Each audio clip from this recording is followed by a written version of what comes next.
Hey everybody, Spooky Marshmallow here, and today I am going to be reviewing the 1960 Roger Corman film Last Woman on Earth, or The Last Woman on Earth. It's a science fiction film. It tells the story of 3 survivors of a mysterious apocalypse which appears to have wiped out all human life on Earth. Let's talk about the plot. Harold is a successful businessman from New York who is constantly in legal trouble. He is spending a vacation in Puerto Rico with his attractive wife, Evelyn, whom he married between trials.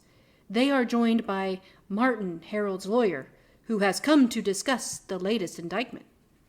Harold invites him along on a boat trip during which all 3 try out some newly bought scuba equipment. When they resurface, they are unable to breathe without using their scuba tanks. They climb back into their boat and find Manuel, the crewman, dead, apparently of asphyxiation. Upon rowing ashore, they enter the jungle. With their air running out, they discover that the foliage gives off oxygen that they can breathe. When they go into town, they find nobody left alive and cannot contact anyone by radio. It dawns upon the 3 that they might be the only survivors in the area, maybe in the world. The domineering Harold takes charge. They concentrate on becoming self-sufficient, and the 2 men fish. Later, they also find living insects and baby chicks. Harold feels that in the long run they will have to move north to a colder climate to avoid problems with insects and food preservation, and to increase their chances of meeting other survivors. Harold asserts ownership of Eve as the husband. Martin reminds him that the rules have changed. Eve has never felt love from Harold and was only a possession. She finds freedom.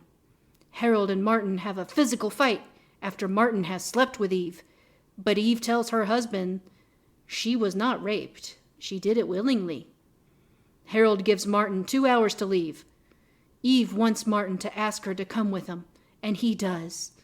The 2 leave together, and Harold follows in a chase to the boat. Harold beats up and kills Martin. He holds out his hand to Eve, and the 2 go together. Okay, well, I just have to say that, my reading of this film was way more interesting than the film itself. Let me just get that out.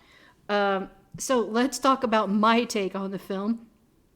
Rotten Tomatoes gave it a 15. I would agree with Rotten Tomatoes. It's a black and white film. It is boring. However, Betsy Jones Moreland was absolutely beautiful in the film.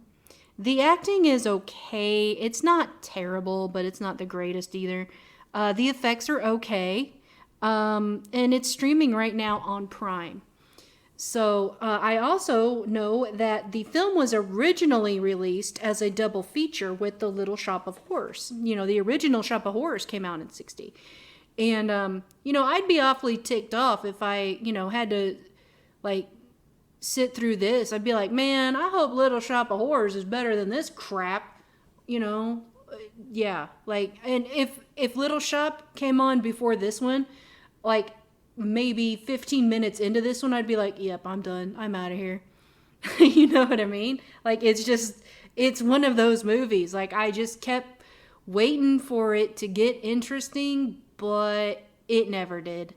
All right, so if you have ever seen the original, I know there's been some remakes of the film made, but if you have ever seen Last Woman on Earth or The Last Woman on Earth by Roger Corman, let us know down in the comments section below. We would be interested to know what your thoughts were on the film. And that's going to do it for today's video. Thank you so much for watching. I'm Spooky Marshmallow, and remember, stay spooky, my friends.